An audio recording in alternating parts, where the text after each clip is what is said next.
Ya son las 12. Amados hermanos, queridos hermanos, es un placer, un honor nuevamente estar aquí delante de ustedes, delante del púlpito, teniendo la responsabilidad de mostrarle a Cristo en el sermón de hoy, teniendo la responsabilidad de hablar, gracias hermana, delante de Dios y nada más, y de parte de Él. Entonces vamos a empezar como usualmente lo hacemos, poniéndonos en pies para orar, para pedirle a nuestro Señor que nos ayude, nos guíe en este tiempo del sermón o la predicación. Oremos.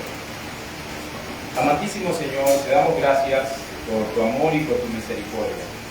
Te rogamos, Señor, que en esta hora tú nos concedas poder ver tus verdades. Nos conceda, Señor, gracia y misericordia para entender tu palabra. Señor, que tu palabra pueda echar raíces en nuestros corazones y que tu palabra, Señor, pueda seguir transformando nuestras vidas una y otra vez. Señor, que podamos ser confrontados, pero que a la vez podamos ser alentados por medio de tu santa palabra. En el nombre de Jesús. Amén y amén. Amén. Amén. Muy bien, hermanos, el sermón de hoy lo he titulado La confrontación. El sermón de hoy lo he titulado La confrontación. Y en el día de hoy vamos a seguir nuestra serie que tiene como título De esclavos a libres. De esclavos a libres. Una serie que iniciamos en el libro de Éxodo y en esta oportunidad vamos a estar yendo por el capítulo 7 capítulo 7 del libro de Éxodo, versículos del 1 al 13. Capítulo 7, versículos del 1 al 13 es donde vamos a tener nuestra predicación en esta mañana. ¿Cómo podemos definir la confrontación? ¿Verdad? Eso es lo que vamos a ver en un momento. Pero antes quiero que leamos nuestro texto. Dice la palabra del Señor. Jehová dijo a Moisés: Mira, yo te he constituido Dios para Faraón, y tu hermano Aarón será tu profeta. Tú dirás todas las cosas que yo te mande, y Aarón tu hermano hablará a Faraón para que deje ir de su tierra a los hijos de Israel. Yo endureceré el corazón de Faraón y multiplicaré en la tierra de Egipto mis señales y mis maravillas. Faraón no os oirá, mas yo pondré mi mano sobre Egipto y sacaré a mis ejércitos, mi pueblo, los hijos de Israel, de la tierra de Egipto, con grandes juicios. Y sabrán los egipcios que yo soy Jehová, cuando extienda mi mano sobre Egipto y saque a los hijos de Israel de en medio de ellos. E hizo Moisés y Aarón como Jehová les mandó, así lo hicieron. Era Moisés de edad de 80 años y Aarón de edad de 83 años cuando hablaron a Faraón. Habló Jehová a Moisés y a Aarón diciendo: Si Faraón os respondiere diciendo: Mostrad milagros, dirás a Aarón: Toma tu vara y échala delante de Faraón, para que se haga culebra. Vinieron pues Moisés y Aarón a Faraón, e hicieron como Jehová lo había mandado, y echó Aarón su vara delante de Faraón y de sus siervos, y se hizo culebra. Entonces llamó también Faraón sabios y hechiceros, e hicieron también lo mismo los hechiceros de Egipto con sus encantamientos, pues echó cada uno su vara, las cuales se volvieron culebras, mas la vara de Aarón devoró las varas de ellos. Y el corazón de Faraón se endureció y no los escuchó, como Jehová lo había dicho. Podemos definir una confrontación, o la palabra confrontación quiere decir poner dos frentes juntas. Cuando usted pone dos frentes juntas, ocurre una confrontación. ¿Qué quiere decir eso? ¿Cuántas frentes tiene usted? Una nada más. Entonces, para que una confrontación, usted necesita otra persona. Una confrontación por lo general es entre dos personas o más. ¿Ya? Entonces, hay muchos tipos de confrontaciones hoy en día. Hay confrontaciones a nivel de nación, a nivel de gobierno, pero también a nivel personal. Bueno, en el texto que vamos a ver hoy, hermanos, vamos a ver el inicio de una confrontación que está por desarrollarse en el libro de Éxodo. En un extremo está Dios y en otro extremo está Faraón. Faraón. Esa es la confrontación que vamos a ver. Es por eso que el título del sermón se llama La confrontación. Y solamente vamos a ver dos puntos. Dos puntos que quiero que escriban aquellos que están tomando notas. Y el primero es el propósito de la confrontación. ¿Cuál es el propósito de esa confrontación entre Dios y Faraón? Y el punto número dos es enviados a la confrontación. Enviados a la confrontación.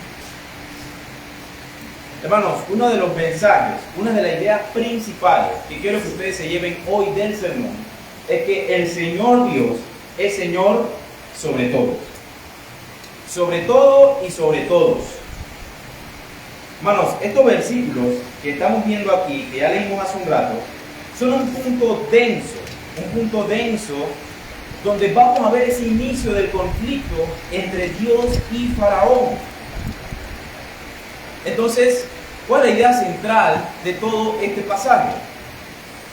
Bueno, lo que estamos por ver, hermanos, en estos versículos y en los que siguen los próximos domingos, es cómo Dios va a desplegar su poder, su gloria y sus juicios en la tierra de Egipto.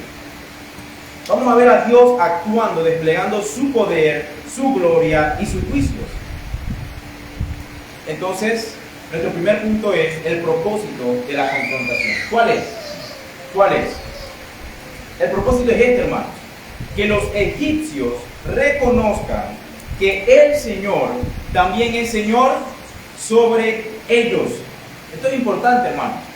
Porque el Señor Jehová no solamente es Señor sobre el pueblo hebreo. Él es Señor también sobre los egipcios. Ese es el propósito de esta confrontación. Eso es lo que el Señor quiere que ellos entiendan. De que Él es Dios sobre todo. No solamente sobre su pueblo, sino que también sobre los egipcios. Quiero leerle Éxodo 6, 29 al 30, para que entendamos el contexto, porque nuestro texto comienza diciendo, Jehová dijo a Moisés, o sea que algo pasó atrás. ¿Qué fue lo que pasó? Éxodo 6, 29 al 30, dice, entonces Jehová habló a Moisés diciendo, yo soy Jehová, di a Faraón rey de Egipto todas las cosas que yo te digo a ti. Y Moisés respondió delante de Jehová, he aquí, yo soy torpe de labios, ¿cómo pues me ha de oír Faraón? Moisés, nada nuevo, una y otra vez dando sus excusas, ¿ya? Pero en el versículo 1 del capítulo 7 dice, Jehová dijo a Moisés. Una vez más, Moisés recibe consuelo. Está recibiendo consuelo porque Jehová se está indignando a hablarle a él, a darle nuevas directrices, a decirle qué es lo que va a pasar. Y eso es consuelo para Moisés, porque es como que Moisés ahora va a saber, ok, sí, ya sé qué vamos a hacer, ya sé qué va a pasar. Hermanos, el Señor también nos consuela por medio de su palabra. Así como el capítulo empieza, Jehová dijo a Moisés, y luego le dijo lo que le dijo, el Señor nos consuela por medio de su palabra. Eso era un consuelo para Moisés. Ya Jehová iba a hablar, iba a decir cómo iba a efectuar esa operación de confrontación contra los egipcios.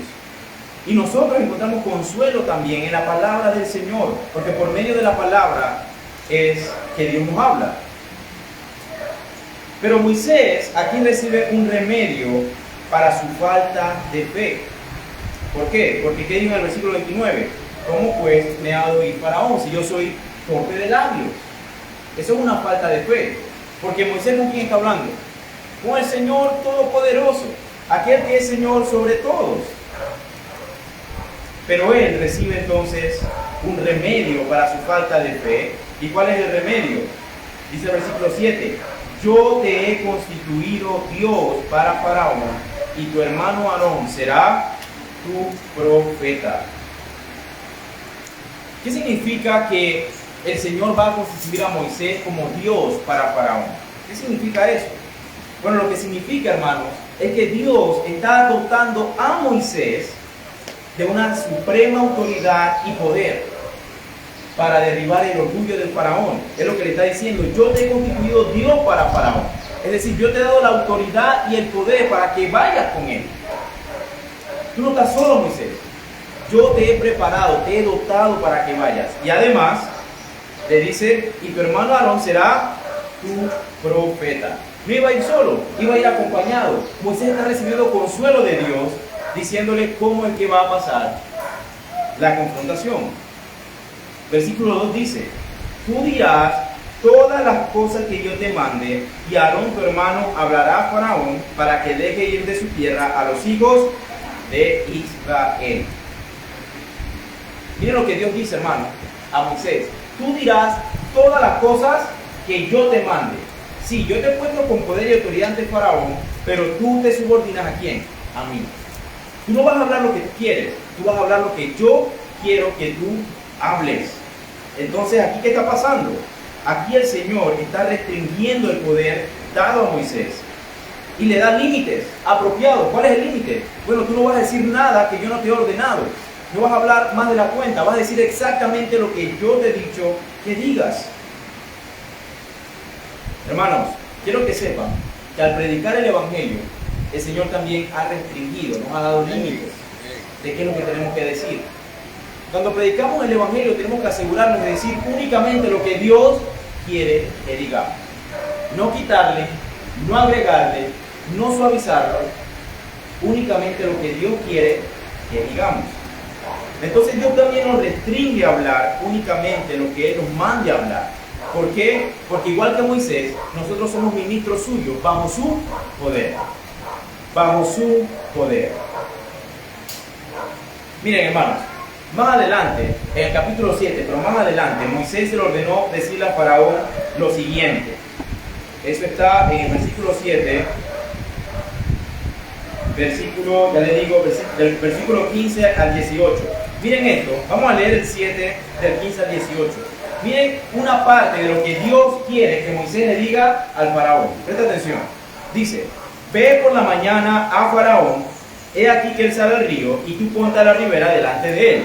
Y toma en tu mano la vara que se volvió culebra, y dile, Jehová el Dios de los hebreos me ha enviado a ti diciendo, deja ir a mi pueblo para que me sirva en el desierto.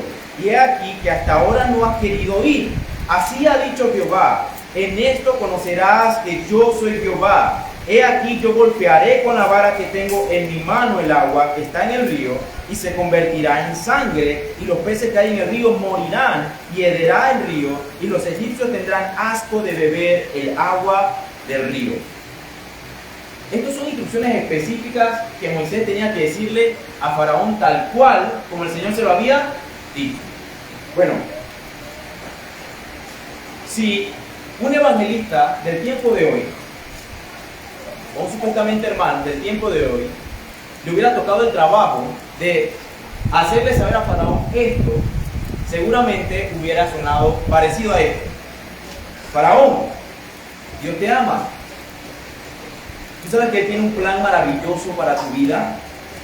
Él quiere tener una relación personal contigo.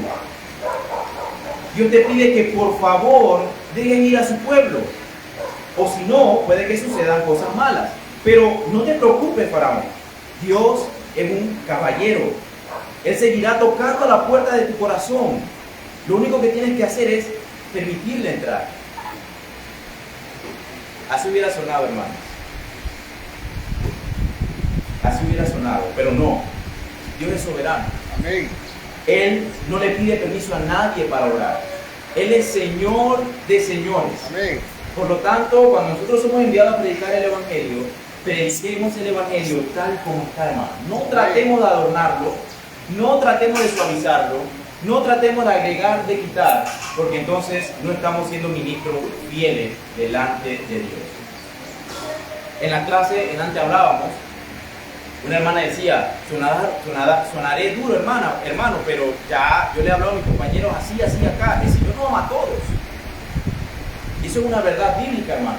El Señor no ama a todo el mundo, Él ama a sus hijos. No, hermano, pero es que eso está difícil. ¿Cómo yo voy a decirle eso a un hermano que no conoce? Imagínese, se va a espantar. O sea que tus planes y tu sabiduría es mejor que la de Dios. No puede ser. No puede ser. Tenemos que predicar el Evangelio, hermano. Ofenda a quien ofenda. El pecador ha ofendido toda su vida a Dios. Entonces, hermanos, si usted cree que el Evangelio le está ofendiendo, únicamente es la palabra de Dios haciendo efecto en su corazón. Es el Evangelio, hermano. Lo debe de ofender. Entonces, hermanos, todas estas frases que se han colado en la iglesia, pero que no son bíblicas, viene un caballero, Dios toca la puerta de tu corazón, déjale entrar. Bueno, eso no lo vemos en la Biblia. Lo que vemos es un Dios soberano que no le pide permiso a nadie, que hace lo que quiere cuando Él quiere. Versículo 3 dice: y yo endureceré el corazón de Faraón y multiplicaré en la tierra de Egipto mis señales y mis maravillas.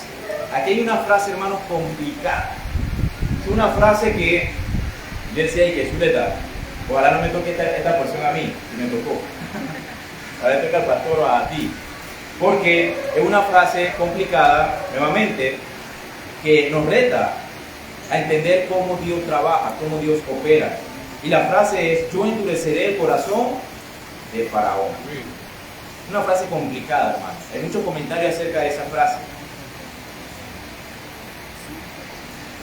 Y lo que muchas personas dicen de esa frase es que Dios, entonces, ¿cómo así que Dios endurece el corazón de alguien? ¿Será que Dios entonces lo obliga a no aceptar el Evangelio? ¿Dios lo obliga a actuar mal? ¿Por qué Dios endurece el corazón de alguien? ¿No será un poco injusto? ¿Sí o no? Sí. Bueno, vamos a ver. Calvino, acerca de esta frase de yo endureceré el corazón de Faraón, dice lo siguiente: pues si Dios, al cegar las mentes o endurecer corazones, inflige un castigo merecido sobre los réprobos, es decir, sobre aquellos que no conocen a Dios. ¿Y por qué un castigo merecido? Porque la paga del pecado, ¿cuál es? La muerte. ¿Y qué merece el pecador que odia a Dios? La muerte. Dice, no solo permite que hagan lo que les plazca, sino que en realidad ejecuta un juicio que Él sabe que es justo. Es un juicio justo porque Él está dando solamente lo que ellos merecen. Dios no puede ser injusto. Por lo cual también concluimos que no solo retira la gracia de su espíritu, sino que entrega a Satanás a aquellos que saben que merecen ser enceguecidos en sus mentes y endurecidos en su corazón. Y él dice: mientras tanto admito que la culpa de ambos males reside en los hombres mismos. Entonces, que el corazón humano se vaya a la maldad y niegue el Evangelio, eso no es culpa de Dios, eso se debe a la maldad del hombre mismo. Porque ellos voluntariamente se enceguecen y con una disposición cercana a la locura son llevados, o más bien se precipitan al pecado. La pregunta es Dios autor del pecado? ¿Por qué? Porque si Dios endurece los corazones, ¿eso constituye a Dios autor del pecado? Bueno, de ninguna manera, hermanos. Él dice: los oponentes a esta doctrina necia y desconsideradamente mezclan dos cosas diferentes. ¿Cuáles son las dos cosas diferentes? Presta atención. Ya que la dureza del corazón es el pecado del hombre, pero el endurecimiento del corazón es el juicio de Dios. Nuevamente, la dureza del corazón es el pecado del hombre. Nadie puede decir: oye, es que el corazón de esta persona es tan duro para el Evangelio porque Dios lo ha puesto así. No, es el producto de su propio pecado. Pero el endurecimiento del corazón es el juicio de Dios. Una vez más, plantea aquí sus grandes juicios para que los israelitas esperen con ansias y mentes atentas su obra magnífica y maravillosa. Dice: pues sería un acto de gran sinrazón estimar sus juicios secretos e incomprensibles según la medida de nuestra propia comprensión. Es lo que dice Calvino. Entonces, ¿qué está pasando? Nuevamente, resumen, hermano. El corazón de una persona es duro al Evangelio por su propio pecado. Pero cuando la Biblia habla de que Dios endurece el corazón de Faraón, ¿a qué se refiere? Lo que se refiere es que Dios está retirando su gracia y su misericordia de esa persona para que simplemente haga lo que su corazón quiere hacer, que es odiar a Dios, ser rebelde contra Dios. Y el Señor únicamente está haciéndose a un lado y está dejando actuar a esa persona en su mala concupiscencia, en su corazón duro. Y cuando el Señor se aparta y retira la gracia y la misericordia que restringe el pecado de ese ser humano, entonces eso es lo que significa el Señor está endureciendo el corazón de Faraón. Pero los corazones son duros por los propios hombres, no por Dios, por su propio pecado. Por su propio pecado. Hermanos, y es que tenemos que recordar una verdad.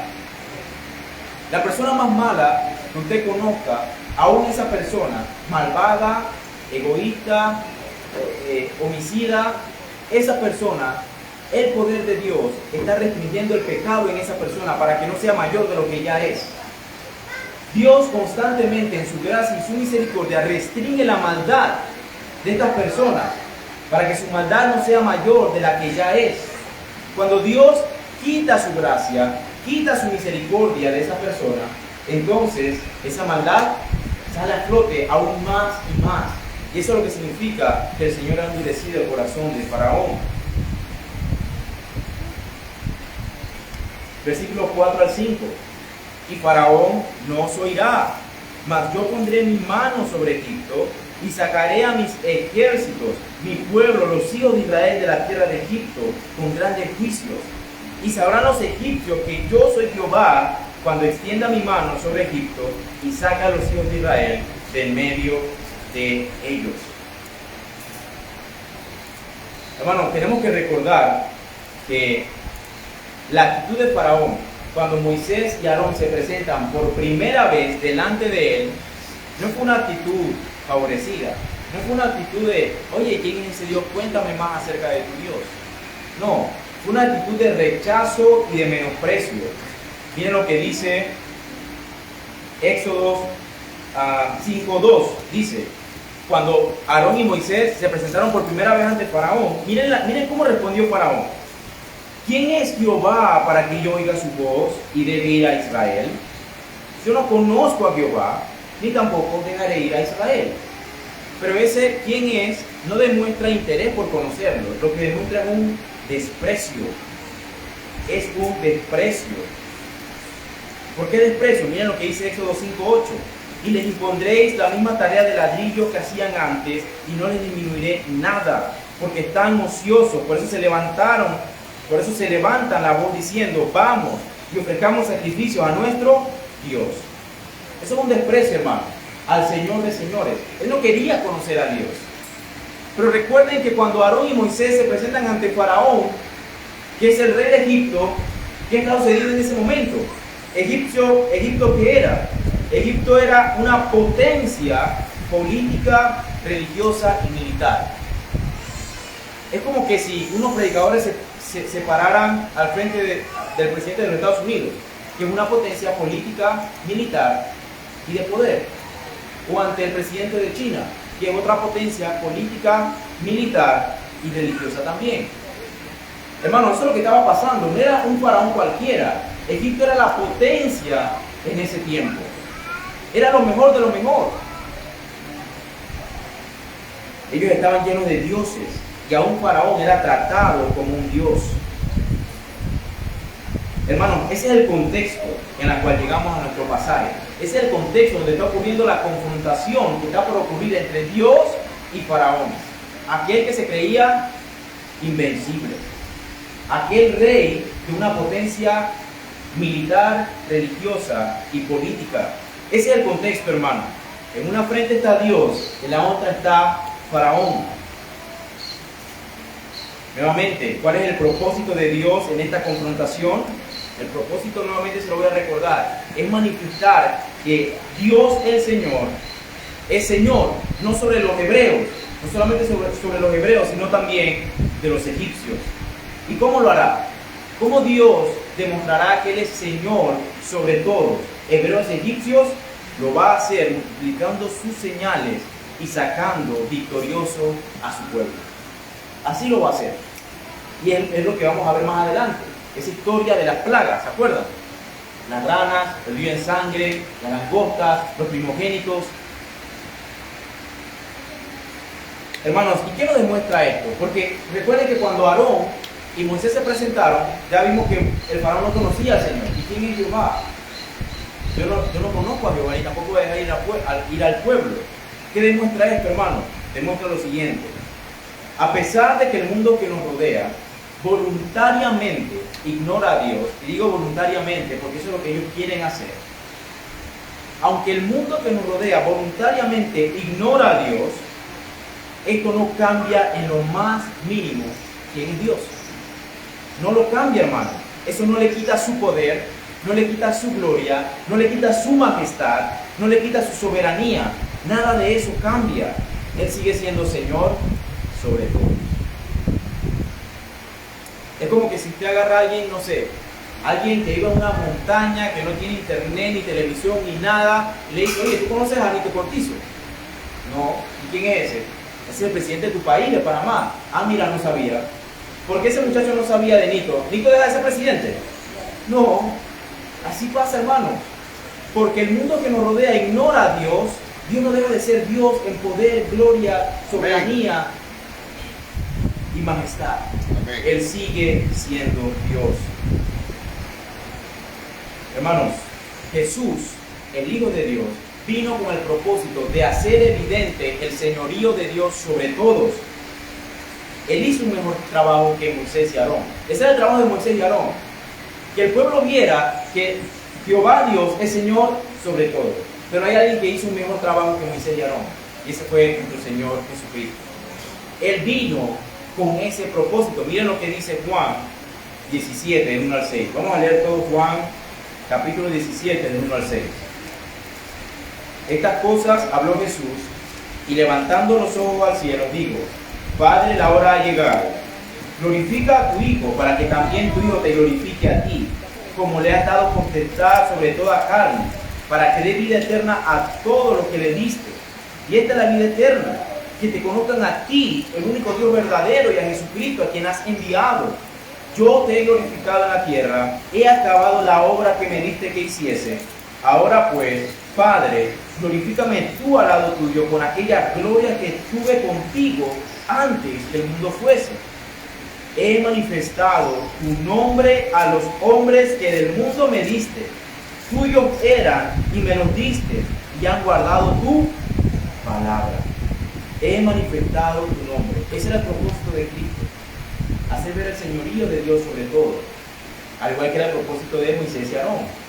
Que los egipcios reconocieran a Jehová como Señor sobre todos. Bueno, nosotros antes éramos ignorantes al único Dios verdadero, ¿sí o no? Y eso es lo que estamos estudiando en la escuela dominical, acerca del único Dios verdadero. Todos éramos ignorantes, pero ahora en Cristo estamos llamados a reconocer su poder y su señorío sobre todo, hermano. Antes lo ignorábamos, pero ahora en Cristo estamos llamados a reconocerlo como Señor sobre todo. Nosotros antes nos negábamos y nos resistíamos a reconocer su majestad, a reconocer su autoridad. Pero ahora en Cristo podemos ver con claridad que Él tiene el poder. Y no solo sobre nuestras vidas, sino sobre todo. ¿Sí o no? ¿No lo ve usted, hermano? ¿No ve usted que Dios es Señor sobre todo? Que Él tiene el poder sobre todo. ¿No es claro para usted ahora eso? Antes no era claro, cuando el Señor no nos había salvado. Pero ahora es claro en Cristo Jesús, de que no hay Dios por encima de Él. Él es el principio y el fin. Miren lo que dice Salmo 135, versículos del 5 al 10. Salmo 135, del 5 al 10. Porque yo sé que Jehová es grande y el Señor nuestro mayor que todos los dioses. Todo lo que Jehová quiere, lo hace. En los cielos y en la tierra, en los mares y en todos los abismos. Hace subir las nubes de los extremos de la tierra. Hace los relámpagos para la lluvia. Saca de su depósito los vientos. Él es quien hizo morir a los primogénitos de Egipto, desde el hombre hasta la bestia. Envía señales y prodigios en medio de ti, oh Egipto, contra Faraón y contra todos sus siervos. Destruyó a muchas naciones y mató a reyes poderosos. Ese es el Señor que venimos a adorar todos los domingos. Un Señor soberano. Un Señor que hace lo que quiere cuando Él quiere. La pregunta es, ¿reconoces tú ese poder de Dios? ¿Está esa verdad presente en tu vida? ¿Cómo está transformando esa verdad tu vida? Acerca del poder soberano de Dios. Bueno, tenemos que traer estas verdades a nuestra vida cotidiana, porque si no simplemente se quedan aquí y no transforman nuestra manera de vivir. Entonces, ¿cómo adaptamos esa verdad de que el Señor es Señor sobre todo a nuestras vidas? Bueno, un ejemplo son las elecciones.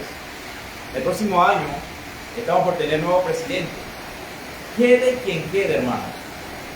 Nuestra paz no depende del próximo presidente que será electo en un país. Porque ¿quién es Señor sobre todos? Dios. ¿Quién puede hacer algo fuera de Él? Nadie. Entonces esa paz, hermano, nos tiene que dar tranquilidad. Perdón, esa verdad nos tiene que dar tranquilidad, paz. ¿Qué tal acerca de los desastres naturales? Inundaciones, terremotos, maremotos. Dios es Señor sobre todo, hermano. Él no se levanta un día y que haya la vida, mira un terremoto en China, no sabía. No, hermano. Él lo controla todo lo sabe. Todo está bajo su gobierno, bajo su poder. ¿Qué tal los tiempos alegres y tiempos difíciles? Economía, salud, la familia, algún problema que no hemos podido resolver. ¿Cómo esta verdad de que el Señor es Señor sobre todo te va a dar paz a ti? ¿O te va a cambiar en esa situación? Tiene que cambiarte, hermano, porque si no, la verdad no ha bajado al corazón. Y toda verdad, todo conocimiento nuevo acerca del Dios vivo tiene que bajar a nuestro corazón, porque si no nuestra mente simplemente se infla, pero nuestra vida no cambia. Romanos 8:28 dice, y sabemos que los que aman a Dios, todas las cosas les ayudan a bien, esto es a lo que conforme a su propósito son llamados. Nosotros sabemos esa verdad, pero ¿produce esa verdad descanso en tu vida como creyente? ¿Tienes tu descanso de que el Señor utiliza absolutamente todo para tu bien como hijo de Él? ¿Descansas sabiendo que Dios obra para bien en medio de la adversidad? Eso no sabemos cómo sucede, hermano, eso es un misterio. Cómo Dios obra para bien en medio de la adversidad. Cuando los hermanos de José lo vendieron como esclavo a los egipcios, ese era un pecado, hermano. Trataron mal a su hermano, pero el Señor obró bien en esa adversidad. El Señor puso a José como mano derecha del faraón. Y cuando su familia tuvo hambre, ¿a dónde fueron? A donde José. Es un misterio de la divina providencia. No sabemos cómo sucede, hermano, pero es así. Esta verdad, hermano, nos va a ayudar a perseverar, a no perder el ánimo, no caer en el temor, no caer en la desilusión. Pero esa verdad tiene que cambiar nuestra vida, hermano. No sé si yo sé que el Señor es Señor sobre todo, pero vivo comiéndome todas las uñas, preocupado todos los días. Tú sabes, sí, tu conocimiento, pero esa verdad no ha bajado el corazón. ¿De qué te sirve esa verdad si no te cambia tu vida? Nada. Saber, hermano, que Dios gobierna sobre todo en absoluto. Eso es una verdad esencial para el Evangelio. Hermanos, lo que Dios estaba mostrando aquí a Moisés era gracia y misericordia en estos versículos, donde dice, y yo endureceré el corazón de Faraón, multiplicaré en la tierra de Egipto mis señales y maravillas, Faraón no se oirá, mas yo pondré mi mano sobre Egipto y sacaré a mis ejércitos, mi pueblo, versículo 5, y sabrán los egipcios que yo soy Jehová cuando extienda mi mano sobre Egipto y saca a los hijos de Israel de en medio de ellos. Hermanos, el Señor le está diciendo a Moisés lo que va a pasar. Eso es gracia y misericordia, porque Él no necesita. Dios simplemente lo podía haber enviado y ya, confía en mí y ya, todo va a estar bien. Y su deber era ir. Pero el Señor no solamente lo envía, sino que le está diciendo a Moisés, esto es lo que va a pasar, no tengas miedo. No nos va a salir el tiro mal, no vamos a perder, vamos a ganar, vamos a ser libertados. Esto es lo que va a pasar.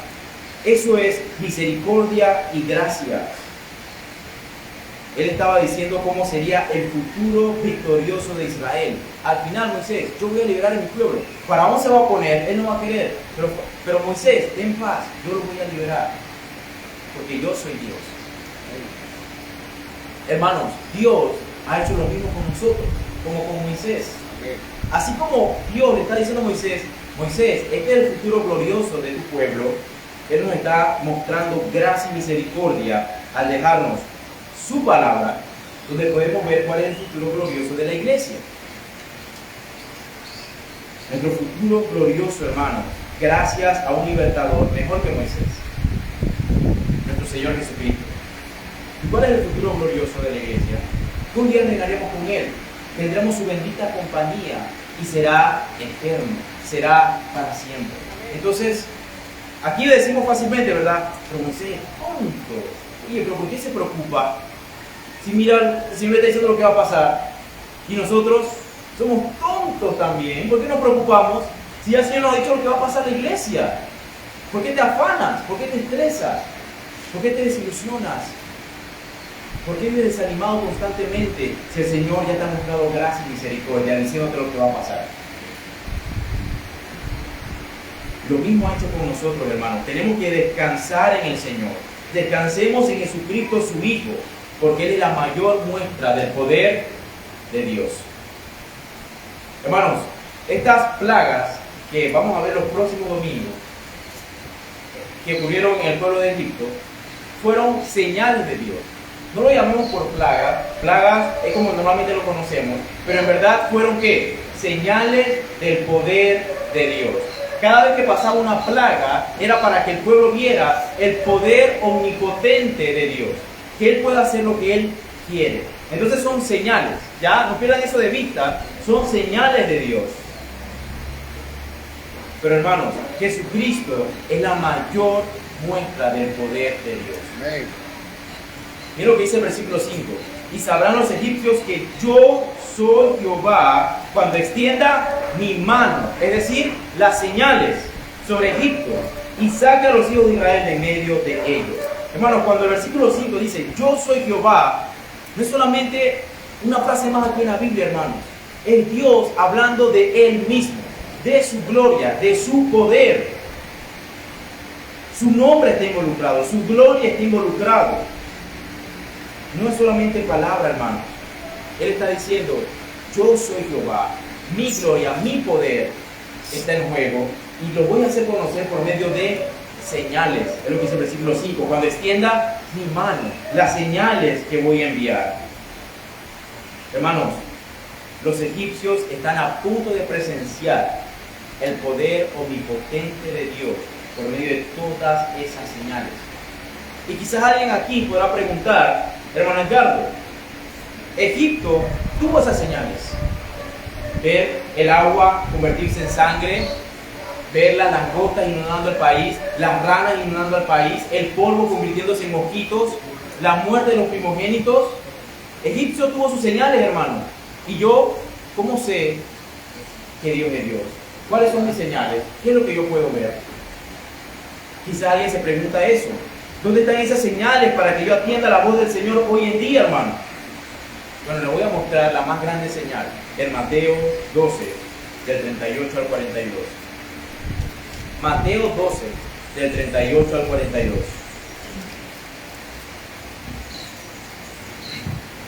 Entonces respondieron algunos de los escribas y de los fariseos diciendo, Maestro, deseamos ver de ti señal. Él respondió y les dijo, la generación mala y adúltera demanda señal, pero señal no le será dada, sino la señal del profeta Jonás. Porque como estuvo Jonás en el vientre del gran pez 3 días y 3 noches, así estará el Hijo del Hombre en el corazón de la tierra 3 días y 3 noches. Los hombres de Nínive se levantarán en el juicio con esta generación y la condenarán, porque ellos se arrepintieron a la predicación de Jonás, y he aquí más que Jonás en este lugar. La reina del sur se levantará en el juicio con esta generación y los condenará, porque ella vino de los finos de la tierra para oír la sabiduría de Salomón, y he aquí más que Salomón en este lugar. ¿Quién está hablando? Cristo. Jesucristo está hablando. Hermano, Jesucristo, el Hijo de Dios, vino a esta tierra tomando forma de siervo, vivió la vida que tú y yo nunca pudimos haber vivido, cumplió la ley de Dios, nunca pecó, murió, se levantó de la tumba, venció a la muerte, ascendió a los cielos, está sentado a la derecha del Padre, ejerciendo su señorío. ¿Qué más señal tú quieres? Jesucristo es la mayor de las señales.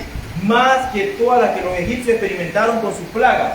No hay señal mayor que Jesucristo, hermano, del poder de Dios. Entonces no seamos como el pueblo insensato pidiéndole señal al propio Hijo de Dios. Ya la señal la tuvimos. La apedreamos, la escupimos, la boqueteamos y lo crucificamos. Eso fue lo que hicimos con la señal. Hermano, Jesucristo es la más grande señal del poder de Dios para demostrarnos que Él es Señor sobre todos. Los versículos del 8 al 13, ahora vamos a ver nuestro segundo punto, que es enviados a la confrontación.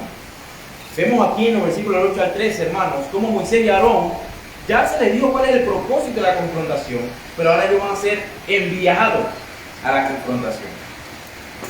Hay muchas veces que es sabio evitar confrontaciones. En la clase hablábamos, una hermana compartía un ejemplo cuando evitó una confrontación. Pero hay otras veces que tenemos que ir a la confrontación. No podemos echarnos para atrás. Del 8 al 13 dice: habló Jehová a Moisés y a Aarón diciendo: si Faraón nos respondiere diciendo, mostrad milagro, dirás a Aarón, toma tu vara y échala delante de Faraón para que se haga culebra. Vinieron pues Moisés y Aarón a Faraón e hicieron como Jehová lo había mandado, y echó Aarón su vara delante de Faraón y de sus siervos y se hizo culebra. Miren, Moisés y Aarón ya ahora están delante de Faraón. Ya no se les está diciendo lo que va a pasar. Ahora ellos forman parte de la confrontación. Versículo 11. Entonces llamó también Faraón sabios y hechiceros e hicieron también lo mismo los hechiceros de Egipto con sus encantamientos. Pues echó cada uno su vara, las cuales se volvieron culebras. Mas la vara de Aarón devoró a las varas de ellos. Y el corazón de Faraón se endureció y no los escuchó como Jehová los había dicho. Moisés y Aarón están siendo enviados a la confrontación. Pero nosotros, hermanos, también hemos sido enviados a la confrontación. Los primeros versículos vimos unos detalles, hermanos, que tenemos que considerar, o que ellos debían de considerar al ir a hablar con Faraón. ¿Cuáles eran esos detalles? Son 4, hermanos. Por favor, apúntenlo, aquellos que están tomando nota. Número 1. ¿Qué tenía que considerar Moisés y Aarón cuando fueran ante el Faraón? Número 1. Debían ir fieles al mensaje. Número 2. Tenían que ir a pesar de su debilidad. Número 3. Tenían que ir como representantes de Dios. Y número 4. Tenían que ir entendiendo que Él es el soberano y poderoso. Ellos tenían que ir sabiendo estos detalles. Debían ir, número 1, debían ir fieles al mensaje. ¿Qué significa? Ir fieles a la palabra de Dios. Es lo que dice el versículo 6:29, donde dice: entonces Jehová habló a Moisés diciendo: yo soy Jehová, di a Faraón rey de Egipto todas las cosas que yo te digo a ti. Ellos tenían que ser fieles al mensaje.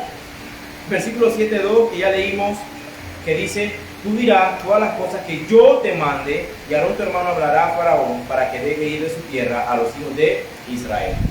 Ellos tenían que ir, pero tenían que ser fieles al mensaje, número 1. Número 2, tenían que ir a pesar de su debilidad.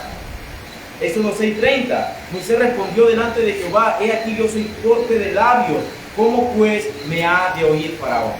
La debilidad no era un impedimento para evitar la confrontación. ¿Por qué? Cuando hay una confrontación, debe haber un ganador. Pero el ganar no depende de nosotros, depende de Dios. Amén. Por eso nosotros tenemos que ir a la confrontación a pesar de nuestra debilidad. No podemos sacar eso como excusa. Porque la victoria no depende de usted ni de mí, depende de Dios. Número 3, tenían que ir como representantes. Éxodo 7:1. Jehová dijo a Moisés: mira, yo te he constituido Dios para Faraón y tu hermano Aarón será tu profeta. Ellos eran ministros de Dios, ellos estaban representando al Dios que es Señor sobre todo ante Faraón. Ellos eran sus representantes porque hablaban únicamente lo que Él les daba para hablar. Y número 4, tenían que ir entendiendo que Él es el soberano y poderoso. ¿Por qué? Porque en el 7:3 dice: yo endureceré el corazón de Faraón y multiplicaré en la tierra de Egipto mis señales y mis maravillas. Él es soberano, pero también Él es poderoso. Ellos tenían que ir sabiendo esa verdad, de que el Señor todo lo podía. Entonces recordemos, hermanos, que el Señor no puede ser tentado y Él no tienta a nadie. ¿Por qué digo esto?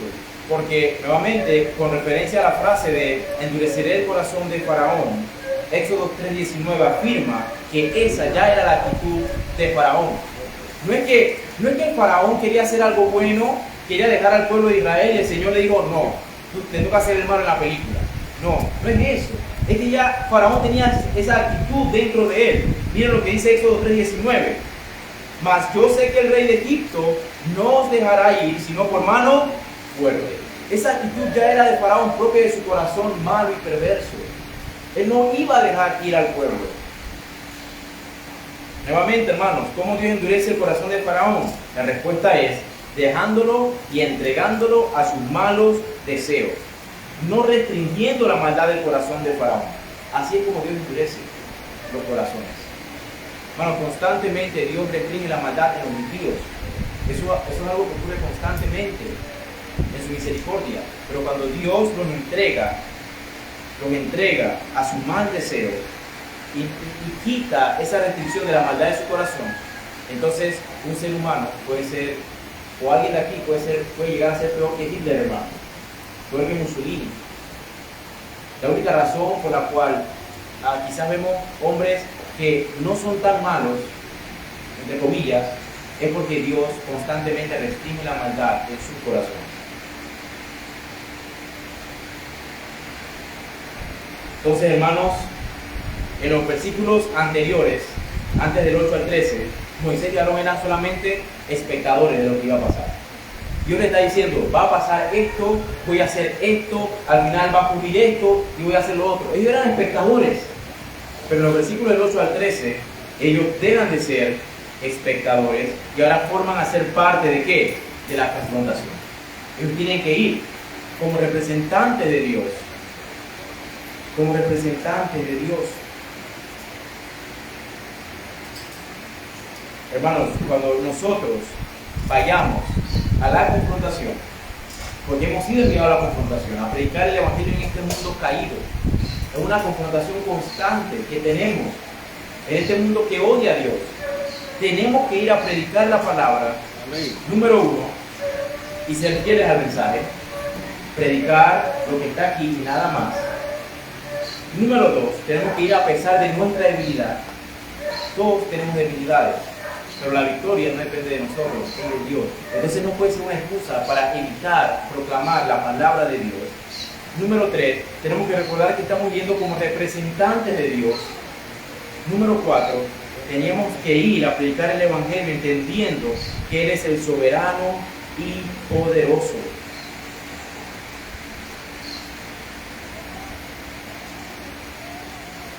Hermanos, el Evangelio implica ser enviados a la confrontación, poner la frente contra la frente de otros. Cristo mismo fue enviado a la confrontación. Él vino a confrontar al mundo, un mundo que está opuesto a Él. Es lo que dice Mateo 4, del 1 al 2, que está hablando cuando Cristo inició su ministerio. Mateo 4, del 1 al 2.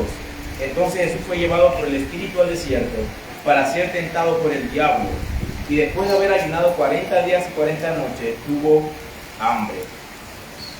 La venida del Señor, hermanos, fue para participar en esa confrontación entre el reino de las tinieblas y el reino soberano y absoluto del Señor.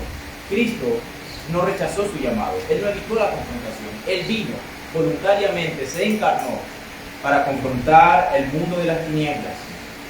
Hermanos, tú y yo no somos solamente espectadores, tú y yo hacemos parte de esa confrontación.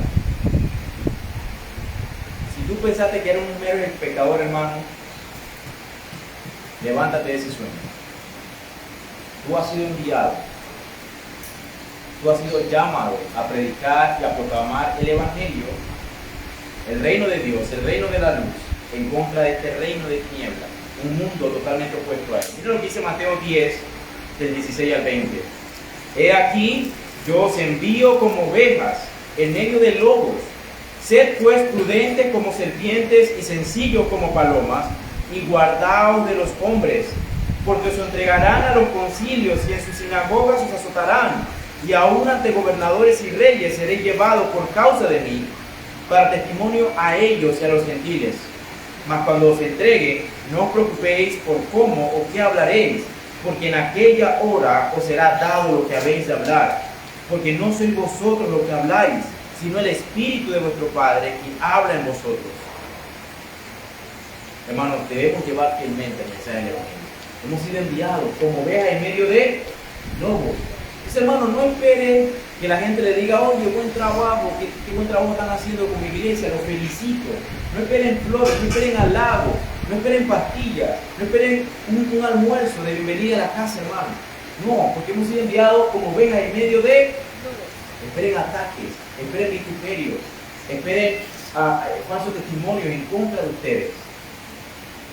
Porque a eso hemos sido enviados.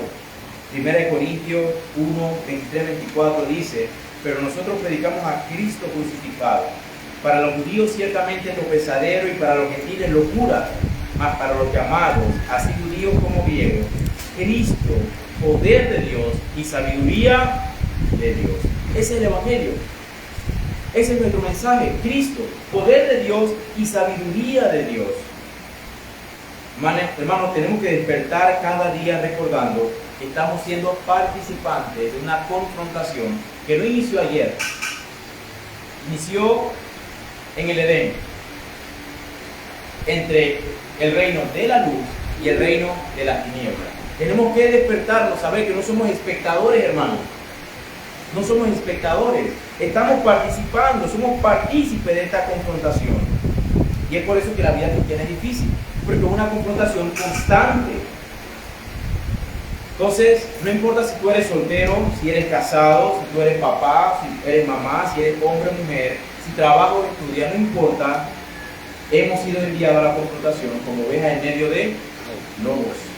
Entonces, tenemos que ir fieles al mensaje, tenemos que ir a pesar de nuestra debilidad, tenemos que saber que somos sus representantes y tenemos que ir entendiendo que Él es el soberano y poderoso. Pero también tenemos que recordar, hermanos, que estamos en medio de una confrontación que ya ha sido ganada por nuestro Señor Jesucristo. Amantísimo Dios, te damos gracias por tu palabra en esta hora, porque el Señor nos confronta, nos alienta, nos muestra, Señor, nuestros pecados, nos muestra dónde estamos mal.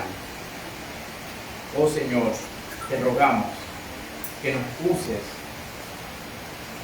en las filas de tu ejército, en las filas de tu milicia. Señor, que esta iglesia puede ser una iglesia bíblica, una iglesia sana, que tú uses constantemente para confrontar al reino de las tinieblas. Oh Señor, queremos ser una iglesia que predique fielmente tu mensaje, todo tu consejo y nada más. Señor, queremos ser una iglesia que está dispuesta a ir, a atender al llamado a pesar de nuestras debilidades. Queremos ser una iglesia, Señor, que reconoce que somos representantes tuyos en esta tierra y por lo tanto debemos comportarnos como tales. Ayúdanos a vivir, Señor, de una manera santa y piadosa, porque sin santidad nadie verá tu rostro. Y por último, Señor, queremos ser una iglesia que reconozca y que sepa tu poder y tu soberanía sobre todo. Porque es ahí, en esas verdades, en esas doctrinas, donde encontramos paz. Esas doctrinas se convierten como almohada, donde recostamos nuestra cabeza y nos da seguridad de que absolutamente todo está bajo tu control. Y no hay ninguna hoja de un árbol que caiga en este mundo sin que tú sepas. Señor, ayúdanos a recordar estas verdades, pero que estas verdades transformen nuestra manera de vivir por completo, Señor. Que transforme cada área de nuestra vida, para que podamos, Señor, todos juntos, obedecer al llamado, a la confrontación a la cual tú nos has mandado. Señor, tú nos has mandado como ovejas en medio de lobos.